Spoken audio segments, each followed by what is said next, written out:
This whole world of retail is such a black box. So many people are obsessed with their brand, they forget that their brand matters in context. I think most brands are thinking, yeah, we eat the market share. We're trying to take all the market share from our competitor, and we want to do that through your shelf. Getting on the shelf isn't the hardest part. The hardest part is... Welcome to the Brand Fathers. If you are building a brand or have even thought about starting a brand, have dreams of getting into stores, in this episode, we're going to break down everything that you need to know. We are sitting down with Nicole Connery. She is someone who has put some of the fastest growing brands, Bloom, Armra, Vital Proteins, Mountain Valley, Sunbum, just to name a few, into the stores through her team at Platform. So whether you want to get into Walmart or Erewhon, we're going to break down exactly what it looks like to get on shelves and, more importantly, stay there. So what buyers are looking for, mistakes that brands make, what success looks like. This is going to be your Retail 101. And why I am personally so excited about this episode is I've launched many brands over the years. And a handful of years ago, I had a brand where a distributor reached out to us and said, we want to put you in 500 stores as a test trial. And my partner at that time said, hey, we aren't set up to succeed in retail. Like, we don't know that we're going to turn that velocity. We don't know what our repeat looks like. And these were all words that were super foreign to me. I thought that this is the end state for a brand, is like, you just have to get on shelves and then everything works great. And as the years have gone on, as I've helped launch a lot of brands, as I've consulted with brands through various stages of growth, I realize retail is a totally different beast and oftentimes much of a black box versus selling online. So in this episode, we're really going to try to open up that black box and serve as a resource to help brands understand what it looks like, what this world of retail even looks like. I've thought a lot about retail, and Nicole helped open my eyes to a lot of things as someone who's considering starting a brand. This episode was super insightful and really fun. I think y'all will enjoy it. Let's jump in.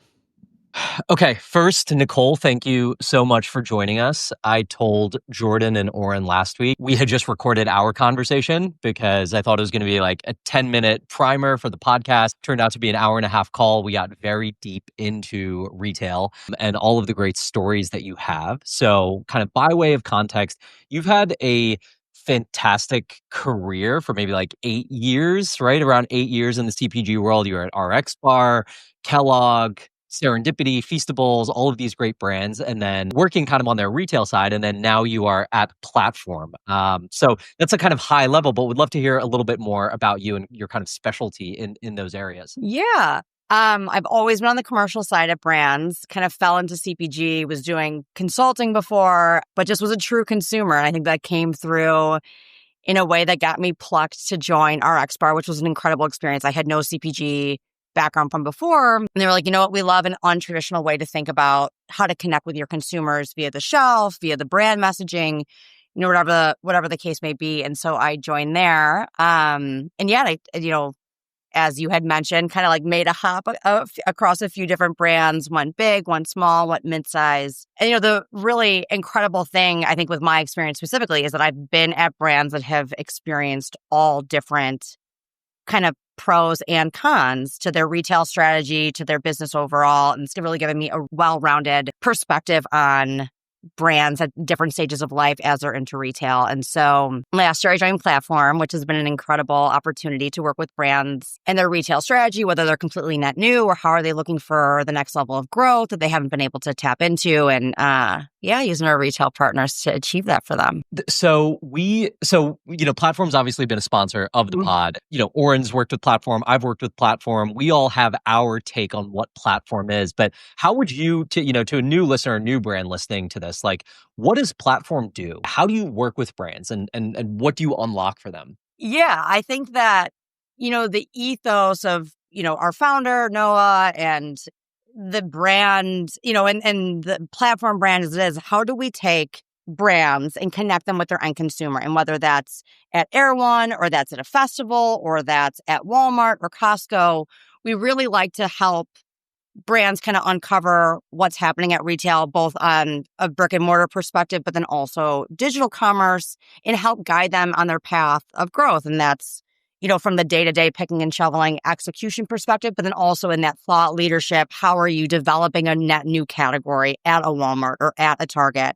And how are you helping those retailers who, are maybe not new to functional soda and don't understand what's happening with the modern soda category. And how can we be that thought leader in bridging the brand and the retail side and ultimately in service of the consumer? And that's really where Platform shines and what we help do. I think if you were to ask somebody for a very dated way of thinking about it, we are a sales agency who is focused on brand growth at retail and on digital, but it's so much more than that.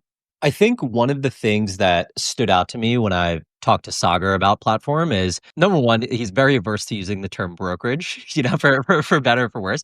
But he said this thing where we always start with where the end consumer is, and we try to match the brand with that end consumer. And as I think about the conversation that we had last week, and we're going to get into this as we talk about the 4 Ps here, but we were talking about this one brand that sold in a retail channel. They had a pretty big footprint, but their end consumer wasn't there. It was just a mismatch in the distribution channel where they were placed.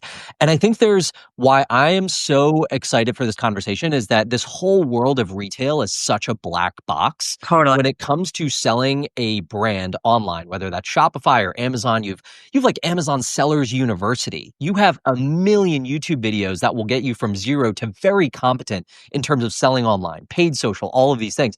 But when it comes to retail, it's like, hey, do I just go pitch Whole Foods tomorrow? And it's like, how do we go about this process? So I think as a kind of like starting point for this and how we'll kind of take this is let's talk about like a kind of like checklist. Like what level should a brand be? You have a product.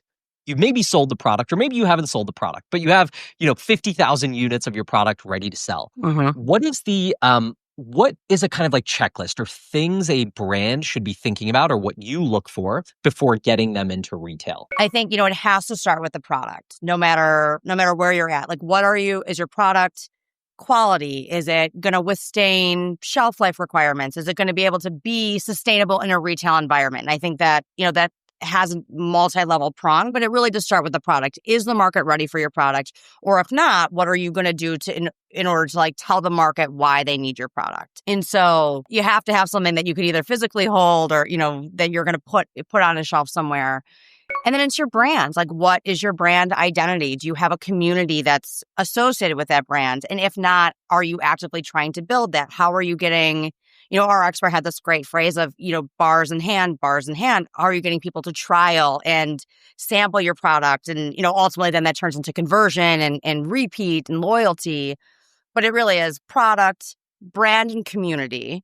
And that could be at the smallest scale, but somebody who loves it and who's going to tell their next person, their neighbor or their friend, hey, did you try this? This is incredible. Whether you picked it up at a farmer's market or you picked it up at a Walmart. I mean, a capital requirement is something that's true and real that brands, I think, sometimes lose sight of. But if you're going to even launch at 5 Air One stores or 1,000 Targets, you really need to be able to support that cash flow and that capital build. And then candidly, it is some sort of insight into how to navigate the retail landscape and the customers, and then ultimately your consumers and what they're looking for and where they're going to find you in order to make your retail strategy be successful. And I know that we're going to dive into a little bit more of the 4 Ps, but it's so important to have an understanding of where you want to go and where you want to end up so that all of the prerequisite work and the due diligence that you would do in order to go into retail is in service of that goal. Well, to unpack one of those things that you said, because I think, like the community building part, it's like, okay, I have a brand. That's great. I'm going to show up in all of these locations. Maybe it's the CrossFit communities in LA and Miami. And so like getting into Erewhon, makes sense. Brand recognition, making sure that you have like the packaging and the right brand identity. And there's like some like demand, like being pulled for your product. But one of the things that you really kind of like talked about on our call was this idea of like capital as well as like the supply chain. And I think they are these like less sexy or less obvious aspects of the business that can really sink brands if they don't think about it right. And so even just like at a high level from a capital standpoint, like what is something that a brand needs to be thinking about when going into retail? Like when I sell on Shopify, if I sell product for $100, I get that $100 within a week. Right. What is the difference when you're playing in retail? Yeah, and I mean, it depends on your route to market. So if say you're, a mid-sized brand and you're going to launch into a Whole Foods, you've got a region of a Whole Foods that's willing to bring you in. There are different builds in order to like get to that end shelf. And it's a distributor, it's trade requirements, it's, the inventory the inventory volume that you're going to need in order for them to order it, have it sit in multiple different places. And the cash payment terms are so much later, I think, than what a lot of D2C brands are used to, as you just described. Someone's going to put their credit card in Shopify. I'm going to get paid in 10 days. When you're going into retail, the payment terms can be anywhere from 30 to 90 days post your shipment into the distributor or directly into the retailer in which you're going to sell. And so that cash flow is much more delayed. And you need the inventory up front. Then you have to wait, what could be months before you're getting paid again. And if your velocity isn't there, and it kind of goes back to, again, your brand and your pull through, if your velocity is not there and you don't have this consistent ordering pattern, but now you've already sunk $2 million in inventory capital, that becomes unproductive cash. And then you just are stuck. And so if you cast your net too wide from a distribution strategy perspective and you build all of this inventory because you think you're going to be in 1,500 doors moving 8 units per store per week, and you've backed into that forecast and then you've purchased that inventory, but then, hey, wait, your brand's not pulling off the shelf. Not only is the retailer not going to order anymore, but then that cash gets tied in that inventory. And if you don't have additional cash on hand to price promote and try to, get trial on the shelf or get your retailer to be happy, then you get kicked out. And then you're sitting on that inventory and that cash, which is lighting it on fire. And so you mentioned a couple terms that I think people who are just thinking about getting into retail might not be familiar with. It'd be great to learn a little more about. The first one was trade requirements. And then the second one was that metric of like units per store per week, which I think that we're all familiar with, but might be new to people. Would love to just hear a little more about that for people that are new. Yeah, for sure. I think let's start with the latter, which is like velocity. Units per store per week is the turn rate in which your product is moving off the shelf. And some retailers do it like dollars per store per week. Some retailers do units per store per week. I think that the best way to partner with your supply chain team is to do units, because then it's like this quantifiable amount in which you think you're going to know. And there's an art and a science to it. And so you can look at a lot of, data around what your neighbors on shelf are doing, what comparable brands are turning, so that you can kind of back into what your velocity would be or what your goals need to be.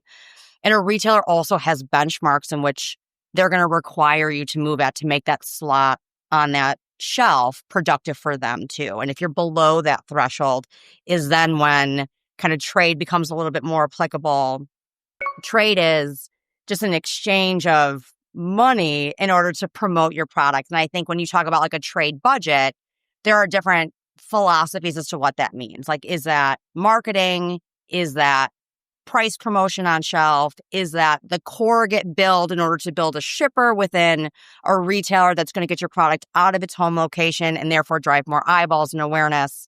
But trade is a budget in which you set aside in order to do like in-store activations and tactics in which will move your product up the shelf more and hence drive your velocity up. What do you think are so Nicole, I spent time at bigger brands where we already had the velocity to be able to do some things like that and in-store promotion. What do you find are some of the like more scrappy ways that smaller brands are able to get in? And then, because this feels like a vicious circle, right? Like if you get put in a bad placement and you don't have good terms and you don't have a lot, then you don't sell, but you're like, gosh, if I could have, this early wins. So what do you find are those things that the smaller brands are able to do that you've seen help get some turnover?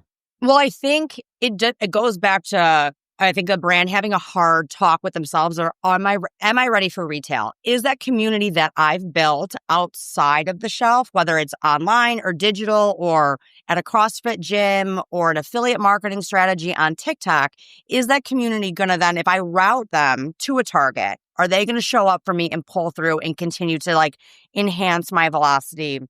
And so we get brands all the time who have investors who are like, hey, I can get you into Target. And it's like, okay, that's great. Getting on the shelf to some degree, I hate people like getting on the shelf isn't hard, because it can be hard. And I think that would be like, ignorant to brands who have been trying, who haven't had that experience yet. But getting on the shelf isn't the hardest part. The hardest part is staying in that velocity. And so when I'm advising brands, I'm like, where is your community at? Where is your loyalty at from different avenues in which you've done, whether it's sampling at CrossFit gyms, which was a huge, tactic in our X bar who was just doing that B2B strategy? Or is it, building a community online, as I mentioned, that's so strong that then you're going to take to the retailer and you're going to tell that retailer, hey, I'm going to do this. So I don't need to get into all of these trade agreements with you because I've already invested in my own community and they're going to come through with me in your store.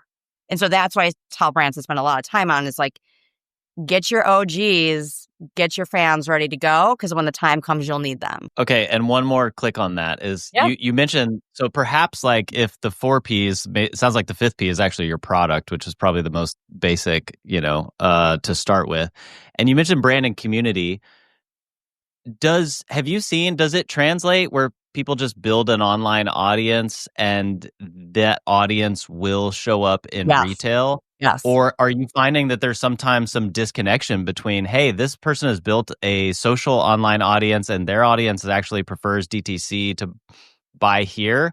Or do you think it usually bridges the gap? That's a great question because you can look at it a lot of different ways. And so there are brands who go in, and I've worked at brands who have relied on a celebrity in order to push the velocity on shelf. And they're like, well, we've got this, celebrity here who's backing our brand. They have a ton of, I've seen it positively and I've seen it negatively in my background. And so that doesn't always work. It really does come back to the product. And so just because you have a talking head celebrity doesn't automatically mean that their fan base is going to convert and then become super loyal and find you on shelf.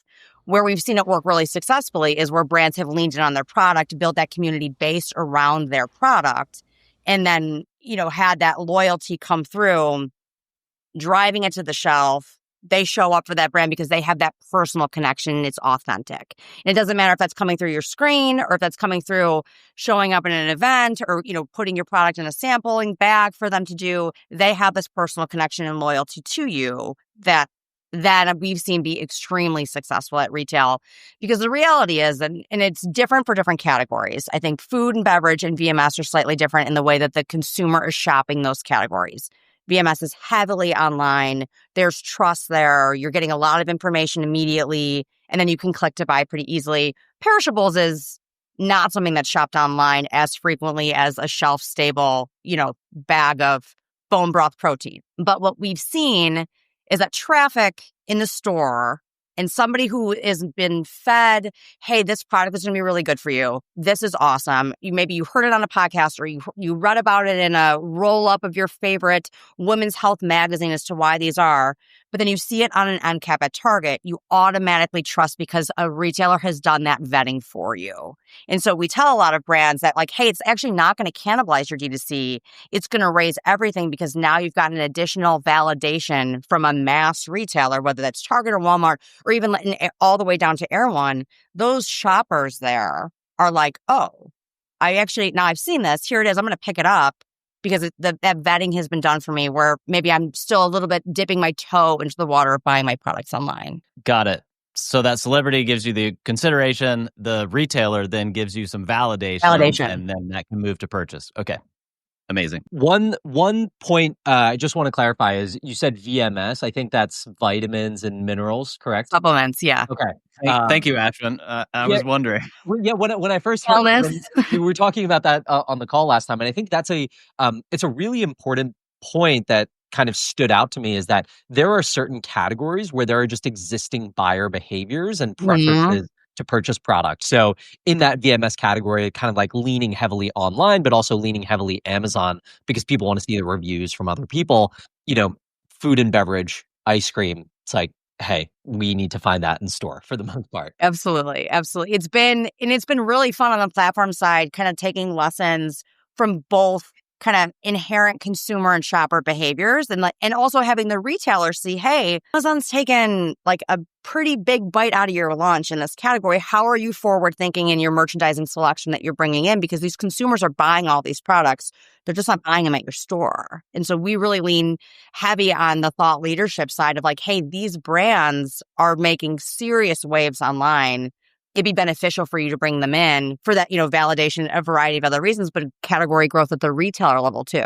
So it's fun to kind of influence both sides. When you're trying to show a retailer, hey, a brand is making serious waves, or show them the kind of data that they say, hey, we really need to have this in there. Are there any kind of metrics they're looking at? Are they like, oh wow, they're really, they're in these regions, or they're getting these level of views? Because I think a lot of brands, that's it's relative, right? Okay, we feel like we're successful, but someone may look like down on it, or hey, we may be more successful than we think. So curious if there's any parameters there. Yeah, and I think there's a lot of different metrics that look. Obviously, run rate is a big one that people want to know. Like, what kind of volume are you doing? I think that the most important one, and one that you can really tell a productive strategic sales story to a retailer, is your repeat rate, and like how many consumers are continually loyal to your product, because you know that will transfer over, and that your product is working, your price is working, your positioning and what you're doing is working, and your promotion has worked because you've brought them in, and then all of those other things are working in service. Now you have a loyal consumer to your brand. So repeat, and I've seen repeat work, to go back to some of like the 4P pillars, I've seen repeat be a reason why you've had to take a step back, look at your product. It's really hard to realize that your baby's kind of ugly and go through and make make some changes to your product. And I worked at a brand that had an incredible product. Quality was there, but it didn't serve our target demographic. And we needed to reinvent the wheel and go back. And it was painful, and it was hard, and it was costly, but it was in service of that repeat rate that we were trying to achieve, that we knew that we would need in order to be sustainable growth, actually be a player within the category and within the market. And it was hard, but it was necessary. Otherwise, what you'll see is that, hey, somebody buys it one time, then they don't come back.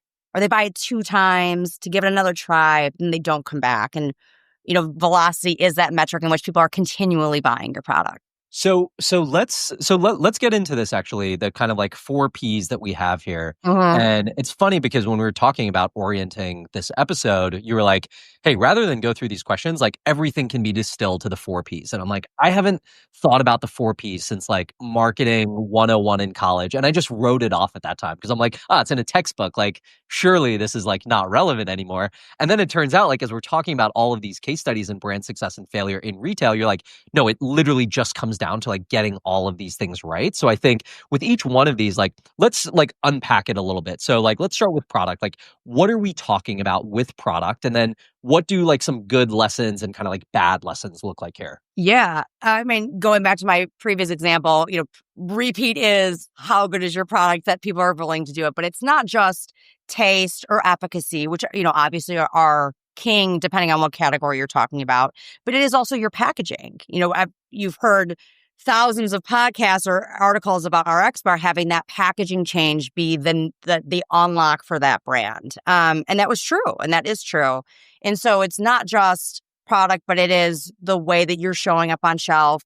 If you're making claims, is that called out appropriately within your pack? And so it always starts, I think about the 4 Ps as a triangle. It always starts with your product at the bottom, because without a solid one, the other ones don't really matter, right? If your product is going to mold out on shelf in 3 weeks because you're not doing your right R&D testing for shelf life considerations, but now you've done a Whole Foods national launch, that's really not a great spot to be in, right? It's an extremely costly change to do, and you're kind of reinventing the wheel. So that fundamental piece of the 4 Ps really is your product. So in product, and I want to talk about the kind of packaging piece of it too, because there is this like conversation when you get into retail about like pack architecture and how your product is, like, what packaging does it come in? And so as a kind of tangible example of this, I have a supplement brand and we sell in a tub right now. And that tub is like $48. And we're moving into stick packs. And I'm having a conversation with our manufacturer about the stick packs. And we're saying, hey, let's do a 30 count box of stick packs. And he's like, I work with all of the like hydration brands that sell in stick packs. You're probably actually going to want to go 15 if you're selling into retail. And that's like this like kernel of an insight that you don't necessarily think about or like think to ask.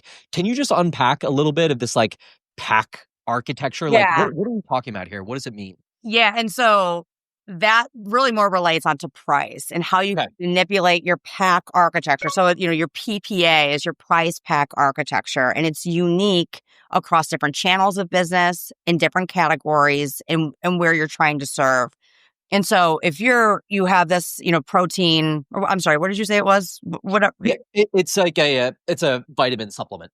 Perfect. And so you're like, okay, we want to live within this set at a Target. And what are my neighbors priced at? Now I'm $50 online, and that works because I don't really have any competition next to me. It's me talking to my audience. They've come to my site, or I own this banner. But on shelf, that's not the case, right? And the consumer has about 3 seconds at the shelf to pick who they want. And if you are that $50 tub next to a sub $20 10 count stick pack, why would they ever pick you? And so there's this, I hate to use the word manipulation, but there is this architecture around how are you making your product fit within a packaging that's going to achieve the price point that you want for your placement where you're desired to be. And those are each one of the 4 things. So that is that like holistic flywheel. And so when I'm talking to a brand, I'm like, okay, where is your consumer shopping for your product today in their mind? Is it hydration? Is it sports nutrition? Is it hummus? Where are you at? And like, let's look at what's happening on shelf today and who you're going to be up against. And then, okay, so it looks like everybody's around sub $20. Then it's a supply chain and ops exercise of, okay, what does our price per ounce or price per pack need to be in order to be within the category code?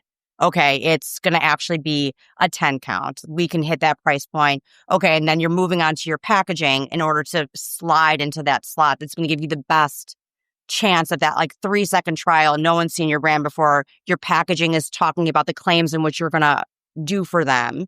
And then they grab you. And that's how it works. To use this example, Ashwin, I'm wondering if the $50 tub, I mean, we've seen things like that.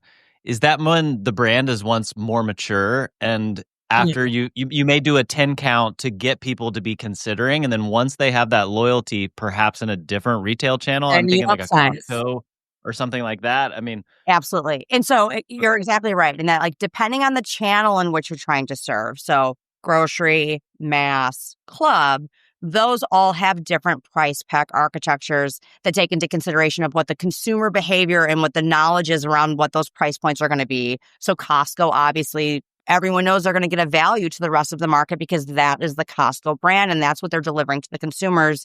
And therefore, they're expecting their vendors to help them achieve that. Versus a Whole Foods, you're kind of like, hey, this is maybe a little bit more price, but I'm here and I buy all my other stuff, so I'm going to go do that. So you're creating your packs to fit where your consumers are shopping, not only within the store, but then within the market and what the expectation is going to be. And so as you're a brand who's trying to proliferate distribution across all different channels, you're going to create different packs to service each one of those channels. And so when a brand is first starting out into retail, I'm like, where is the biggest chance for success to build your syndicated data story that you can then continue to grow and eventually get to Costco? Some brands launch at Costco right out the gate. I think that that's like an anomaly and not probably better for the mass listeners here. But where are you going to start out and then build your price pack architecture? And I think it's important to be thinking about if club is on your roadmap and you want to get there in 3 years, let's do all of that homework now to the best of our ability so that when the time comes, you don't need to recreate any of your packs because that value is already there. And so it's, a lot of what we do at Platform is helping those founders and those brand operators think through that of like, hey, maybe it's not on the roadmap today, but it could be depending on what your goals are. So let's position ourselves out the gate in the best way possible so that when the time comes, we just run for the opportunity. What are some could I do one? Go ahead. Yeah, go ahead, Oren. All right. So I would say, what are some brands you think have done an interesting job or newer brands that have kind of attacked some of these channels and whether it's different form factors or interesting ways or had surprising success? Yeah. I mean, I think that we see like a ton of movement on VMS right now, but then that's like a very heavy D2C brand, but now they're going into retail or retail because the retailers know they need to be there to compete, as I had mentioned earlier. So like Groons has done an incredible job of launching all throughout retail, built this incredible community online, have a large pack, to service like a month's supply, but then they've met the needs of their consumer shopping, whether they're net new to the brand. So there's a trial pack with a little bit more of a approachable cost, and then they can convert into a larger pack size, whether that's at the retailer or direct to consumer from Grüns.com. And so they're doing an incredible job of kind of playing everywhere that they are and everywhere that they need to be, but still in service of like the brand goals, which is getting those pouches in their consumers' hands and getting people to eat more greens. Yeah, they are everywhere. They're everywhere, and it's an incredible team, and it's an incredible strategy. And I think that they're considering all the things the right way. Well, and to the point of just like finding some sort of product advantage, like they just did this really smart thing of like, hey, there's all these people, there's this huge existing market of people that have an unenjoyable experience that you can just double tap that same experience on with kind of the entire AG1 market. And I think it's something where people say, oh, there's no opportunities or everything's too saturated, and it's like, in fact, there's kind of endless opportunities to improve customer experience. Endless, exactly. And how are you using your product or your promotion of your product or your packaging in order to tell that story? I think to that point, there was something that stood out when we had our previous call where you were saying, if there are these categories that are maybe like a little bit sleepy and the incumbent, like the number one like player in that category has just been around for like 20 years, hasn't done anything new. That's a really interesting space to like get into and make just some part of that experience better, right? Whether it's like pricing, the form factor, the flavor, sense, and so on. And so I think that's just the point of like anyone who is like maybe new and like thinking about just like building a brand. Yeah. You don't necessarily need to be turned off by an existing category with existing players, because I think Grüns is a perfect example of like, they're kind of like coming and eating AG1's lunch by just like saying, hey, we're going to do this in a different form factor, different price point, and then be better at building community and selling in places. So we kind of like talked product, we talked a little price pack architecture. I want to talk just a little bit about price. And I think there's a good story with your time at Feastables where you're kind of talking about, hey, we built this better for you product, but we tried to make it like mass approachable with price. And we're sitting between two categories. And I just want to talk about that for a second. Like, what does it mean to sit between like conventional and better for you? And how does the pricing there like bring in new or different customers? Yeah, I think so. When you think about candy, which we're talking about candy, and is a category in and of itself that has huge incumbents, was ripe for disruption. We've seen disruption through other brands. But when you think about tableted chocolate, which is what Feastables, really hero SKUs is, there was the better for you set. So you're thinking Q, you're thinking Lindt, you're thinking, even Lily's to an extent at the time. And then you've got your conglomerates of Hershey's, Reese, Skittles, everything like that. And so how are you being able to provide to your consumers this like better for you product, which was, fully sustainable, organic products, has all the attributes that those, more geared towards adult products were, but at a much lower price point because of just supply chain efficiencies and a variety of other things that we were able to do. And because our target demographic was so mass based on the audience in which we were creating the product for and serving ultimately, it wouldn't be fair to say, hey, you got to buy this chocolate bar for $5. Like it's inappropriate to our community. And so there was a really like perfect mirage of, we have this better for you product that, deserves to sit over here, but has the fun and the approachable price point of conventional. And we were going to bridge that together in order to really grab market share from, the Hershey's and the larger incumbents within the chocolate confection space. And it was a really fun ride for sure. There was something that you said on that where, and correct me if I'm wrong, that first, that brand was in the better for you set. And then you kind of came back to the retailers and said, take us out of the better for you set, put us in conventional chocolate, because that is going to do what for your brand, and what kind of leverage did you have to do that? Yeah, I think that the way that at the time, the way that the better for you chocolate set was merchandised was just not in service of ultimately our innovation that we were going to get into. And back, Jordan, to your point of like, okay, now that you have this loyalty with this single serve product, how do you have the multi-pack and the upsize in which you're going to bring consumers like more into your brand from, for a higher price point, which is just the truth to say. And then you're going to like sell that to the retailer. And within the conventional candy space, specifically at Walmart, it was multi-pack heavy. Like they don't sell within the candy aisle specifically. Candy is an impulse-driven category. So you see all that single serve at the registers, right? Your self-checkouts or, kind of what you see at like a convenience store. But within the candy aisle where a lot of the traffic is, conventional was multi-pack, family party, upside, a variety of things. And so the team was able to talk to Walmart and say, hey, we deserve to have this space and to be next to the people who we're taking share from and we're driving incrementality into your category. Don't put this in the back portion of the aisle in which, people are going for that $5 candy bar, which is great, but I actually want to go to the kid and the mom who is shopping for the birthday party because they're looking for me anyways. And maybe they don't want to walk all the way down there.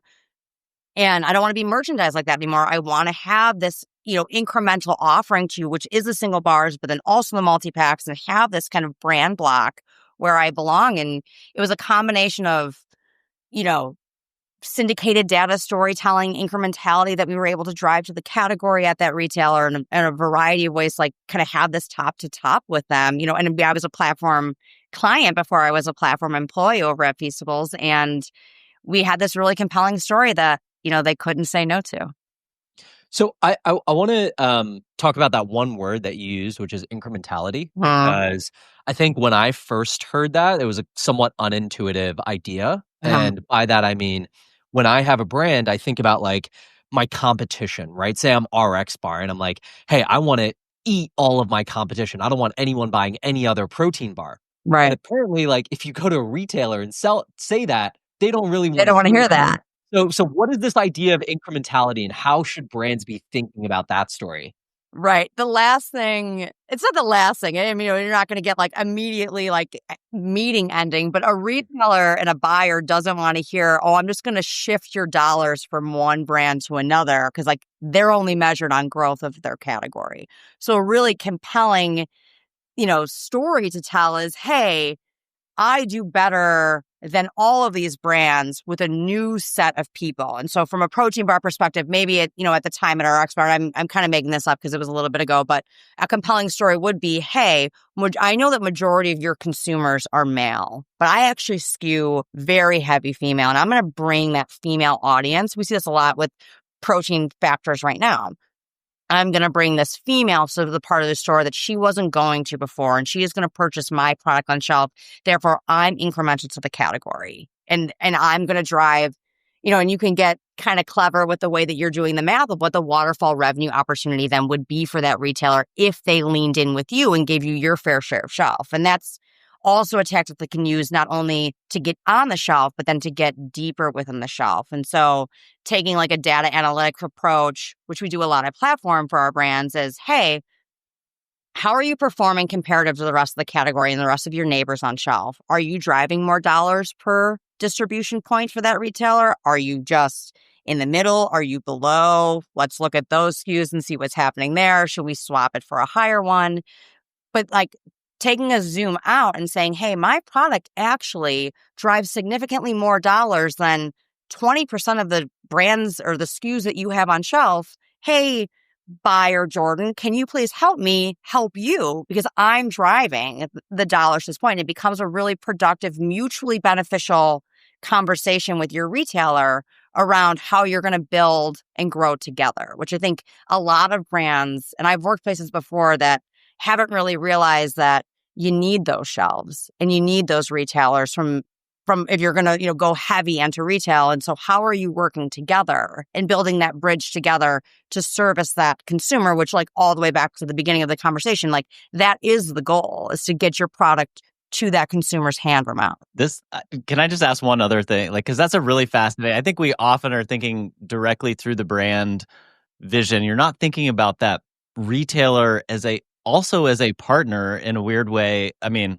it's not weird. It's quite obvious once you say it out loud. But are there any other watch outs or no-nos that brands should be thinking about when they go to a retailer, like that concept of incrementality? Because I think most brands are thinking, yeah, we eat the market share. We're trying to take all the market share from our competitor, and we want to do that through your shelf. Are there other no-nos that like you see brands approaching retailers that maybe they're not thinking about that are disadvantageous to the retailer? Not necessarily a no, but I do think that it's really beneficial, and kind of going back to even product and Ashton, from before when you're talking about like the unsexy stuff, which is your supply chain. Also another thing that you can do to get in trouble with your retailer is not execute on the things in which you say that you're going to. And so it's really having an analytical approach of, okay, I'm going to launch in 100 doors. I think that my velocity is going to be X. Can I sustain that from a cash flow perspective or capital perspective or a co-man perspective? All of these things in order to service that, because the second that you go out of stock and continually have that flags you as an underperforming brand. And it could even be, hey, I'm selling at such a high rate and a high clip, but I can't fulfill you. That's still that's unproductive space for that retailer. And so I tell a lot of brands too, when they're thinking about launching into retail, like, are we going to be prepared to execute? Because that's really what they care about. It's like, yes, of course they care about your consumer going and pulling the product off the shelf, but they also care as much as you being able to supply the product for that to be there. And if you don't think that you can because your manufacturing co-man is, kind of, I don't know, giving you the runaround and you can only get line time here and there, like, then let's pause for a second and build out that internal infrastructure to set you up better for success, because your community's there, it's going to pull off the shelf, but if you don't have the product, nothing matters. Great points.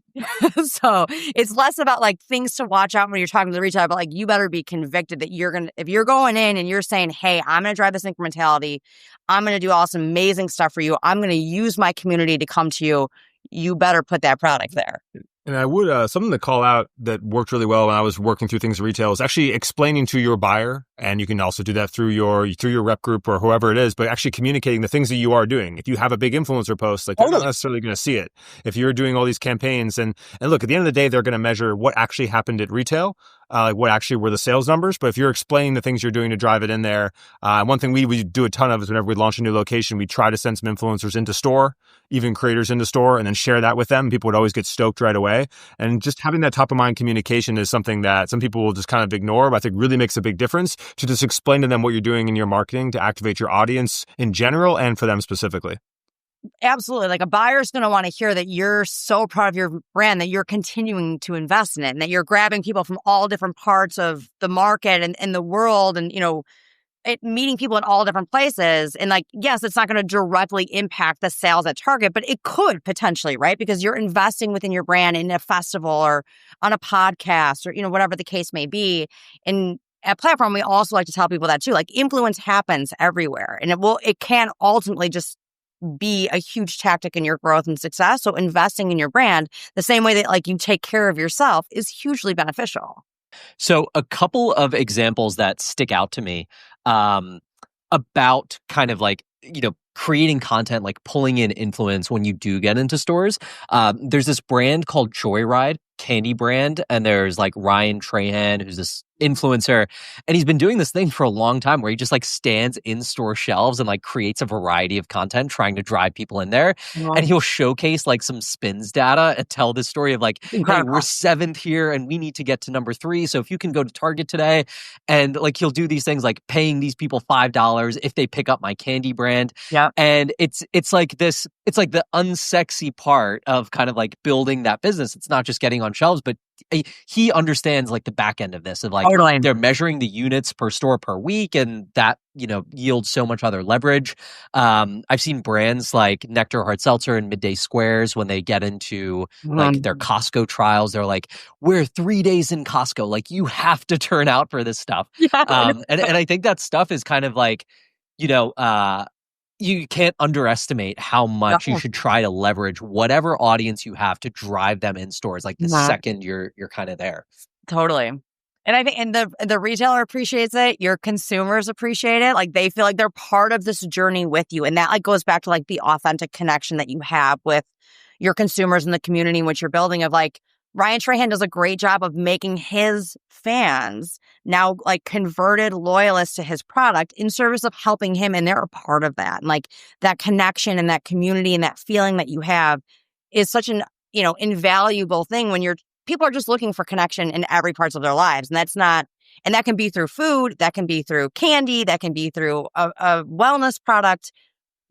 We're human beings. Like, we want to feel a part of something. And so bringing your audience or your consumers along with this ride for you will just get them so much more loyal and engaged and riding for you at dawn. That is really, really a powerful thing that I think that people shouldn't be taking for granted. So that's a great point. And I think, as we kind of talk about like the just like community and like meeting your end customer where they are, we talked, pricing, product, packaging, but I want to talk a little bit about placement and where you sell. And I think how I think about this, and let me know if it's right or wrong, is there's placement in terms of channel. So selling in like 7-Eleven or convenience is very different than selling in Erewhon, very different than selling in Costco. Right. And then there's placement within categories and like aisles in the stores.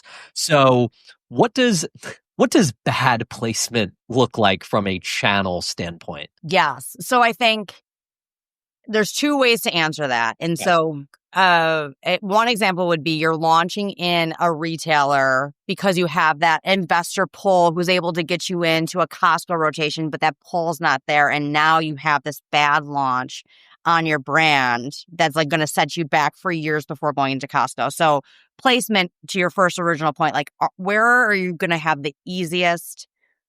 Where are your early adopters at from a retailer perspective? Where is your consumer already at today? And then let's launch there, because the win will be not guaranteed. Nothing is guaranteed in life, but the win will be easier to achieve than just saying, hey, I'm going to go drop this pallet at a club that I don't know for sure if it's going to work. And it's a net new price point and packaging. So really, I tell brands, where is your consumer shopping today? And if you're a D2C brand, ask them in an email survey. If you're a food and beverage brand, what other brands are they buying that you're aware of? And where are those brands winning at retail? And let's try to go there. And so channel is a huge part of that. And then also within the shelf or within the store, you're right, are you a sports electrolyte drink that is going to go over by Crystal Light, or are you going to go over into VMS? And so there are different categories within the store. Or are you a baby food product, but you're not actually going to be merchandising baby, you're going to go into applesauce? Like, where is your consumer going to expect you to be when they see your brand online, or they see somebody talking about it, or someone's mentioned to them? Where is their brain power automatically going to put them or put you at to go find them? And like, let's try to launch there, because then you have the better success of them finding you. So it is channel specific, it's within the store specific, but then it's also, what kind of promotion are you doing from a placement perspective? Like, is your audience on a podcast already that's like talking about transferable, relevant hobbies, or cooking or mom stuff that you're also then placing your product there in order to get those eyeballs on your brand? So if I kind of like distill that into an example, and I don't believe this is a brand that Platform works with, but Alex Cooper launched her hydration brand Unwell, and that rolled out in Target. It was like on all of these end caps. To me, that's like, oh yeah, that's her audience. That's her buyer. It's like the young female, like Right. 18 to 35. So that is like a channel, and kind of like placement made sense. Right. Whereas say she did have some connection at I don't know, some like convenience store, Like a chain. 7-Eleven even. 7-Eleven. Yeah. And the 7-Eleven buyer's like, oh, Alex Cooper, we love you. Let's like put you in 3,000 stores. It's super plausible that like she may just not have had any success in that channel, because like a different buyer, they're not like browsing the same way that they might be in Target. And Right. does that kind of like, jibe with what you're saying? Absolutely. It's where is your consumer at today, and then go there. Yeah, for sure. Okay, I have a specific question on this, Nicole, and I actually was curious, but all three of us are in like different categories, but we're all kind of like retail nerds where we'll like walk through stores. So I did a video last night in a Dick's Sporting Goods, and I have and sort of analyzing all the baseball marketing in store and signage and how effective it is and whatnot. I had a listener, Justin, said, as a small brand in this category that doesn't have in-cap space or dedicated shelf real estate like the big players, what would be the number one thing you would do to stand out? We had an A+ test in 20 Dick's Sporting Goods stores, and a full rollout is coming midsummer. It's going to be fun. Of course, I'm over here talking about like, the Jordan brands and the Nikes and some of the bigger companies. Right.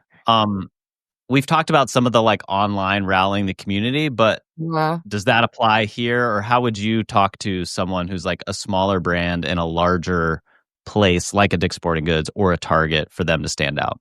Yeah, and that goes back to your packaging, which is, what you can control. That is the billboard that you have. And obviously we'd love to have brands launch on an end cap. We'd love to have that secondary placement that's huge in terms of, eyeballs of somebody who's not shopping your aisle. But sometimes it doesn't happen all the time. It's a finite amount of space. Retailers have commitments and, marketing budgets. I know that they're getting probably from Nike and things like that. So how are you using your package to scream as much as it can, albeit small, to that consumer who's just going to either walk by the aisle or, just glance at it? What are you doing to stand out? Whether it's like a color of your brand block that's maybe differentiated within the color. Feastables did that too. When we first launched, it was every SKU was a different color.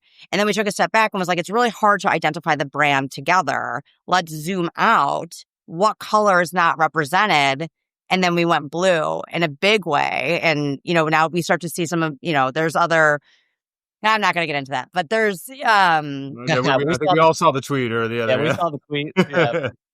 Just cut that out. That's not my world to be speaking about anymore. But, we did this category analytics of what is going to stand out the best. And so you got to use your packaging and make that work as hard as possible for you to grab that consumer when they're walking through the aisle. If you can't launch in a huge way, and then continue to invest in that, so that when the stats come, you go back to your retailer and say, "Hey, how can we partner together here? Look at what I'm doing for you." The little engine that could.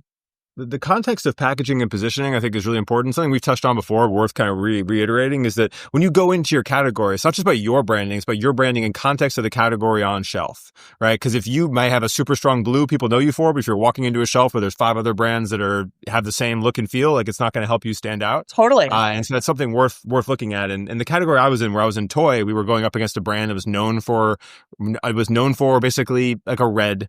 We came in with a green. The next competitor came out with like an orange, and you could basically see the color copia kind of come, but that's a good thing. Then the categories started to separate, and you could see like the higher end packaging, people will begin to say, we want to gravitate towards this price point, and you could begin to evolve that. But I think it's just an exercise, especially for that brand I mentioned, is like go in there and like, do you stand out at all? Right. And if not, like what is missing? Is it something counterculture? Is it something metallic? Is it something you can do purely visually? Is it something you can do to appealing to a specific customer base?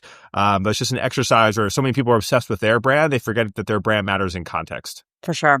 Absolutely. And I tell brands all the time, and it's funny, I come across founders more often than I think I should, that just have no concept of what's happening within their category within the store, but they want to launch into retail.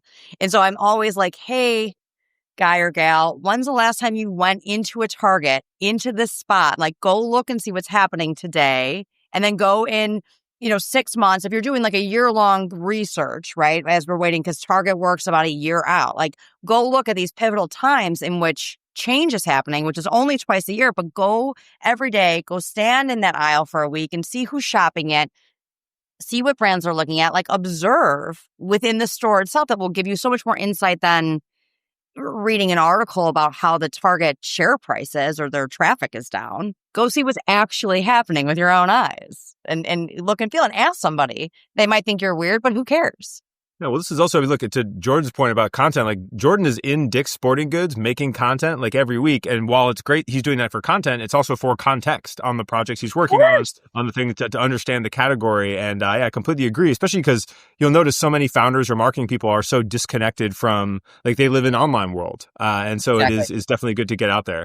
Any retailers you think are really worth, if you were going to like try to get an idea of retail and you're like, hey, you should go visit how these people merchandise or what they experience. Any, besides Erewhon, any interesting ones you'd recommend? I mean, Wegmans does an incredible job from a food and bev perspective up in the Northeast. If you're in that area, they do it. Great call out.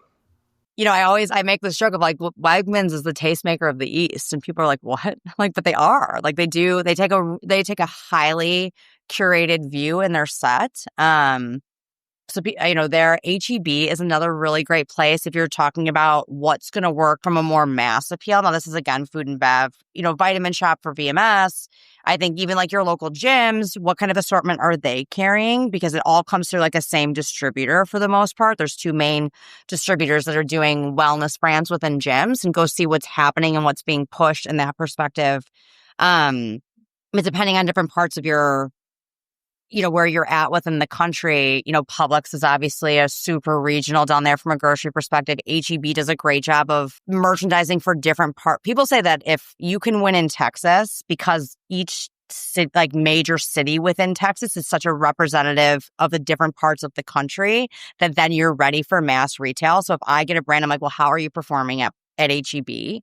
Then you might be ready for a Walmart. And so I tell a lot of brands to look at that too. If you're a product that would be successful within that retailer.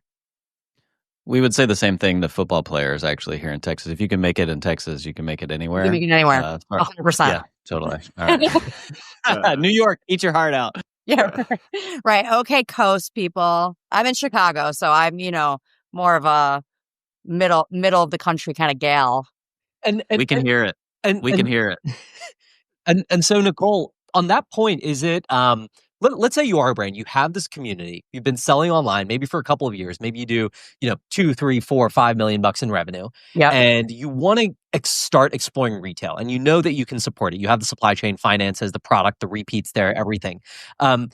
Is that the time where they come to someone like Platform and say, hey, help us figure out like which channels we go to? Or is it, hey, I'm down in Texas, let me just go try to pitch HEB on my own and try to get 10 stores and then come to you? Like, what does it look like to get that initial batch of stores? Yeah, and it totally depends. I think that, which is like not a great answer.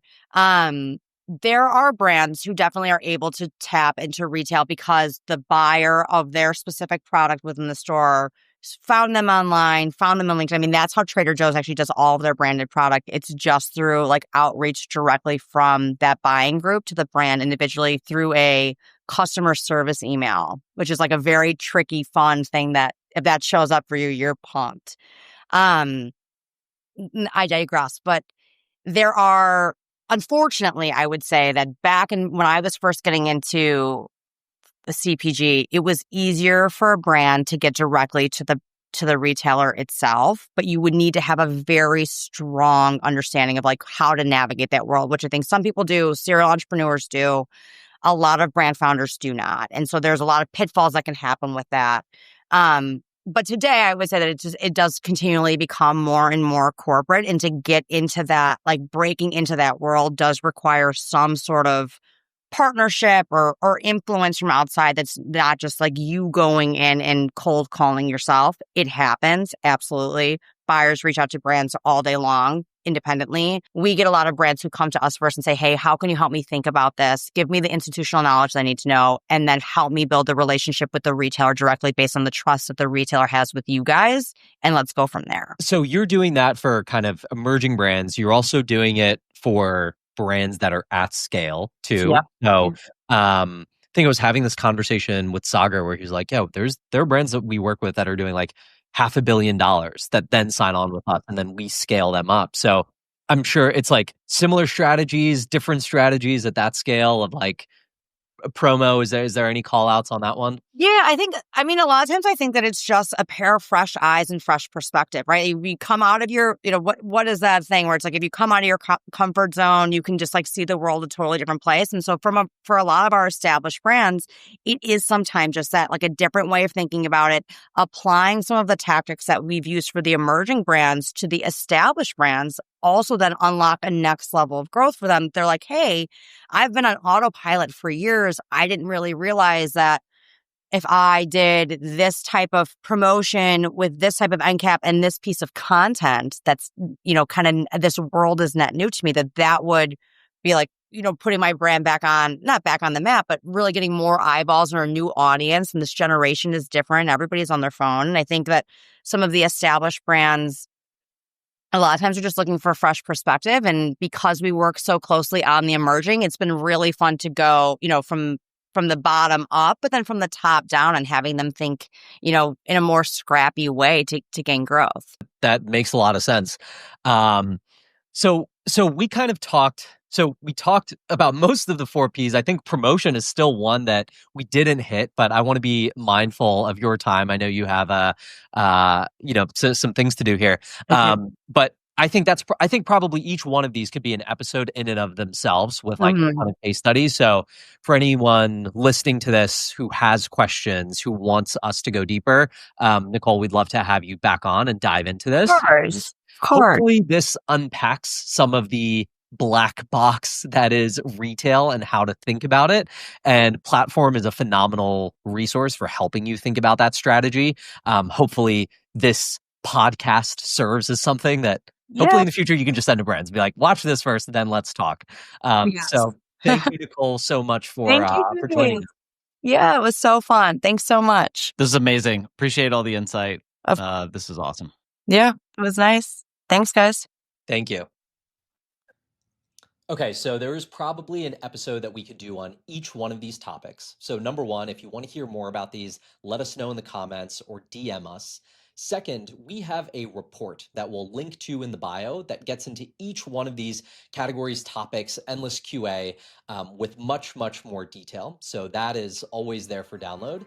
And then third, thank you to Nicole and Platform for sharing some of these insights. Hope to have them on again.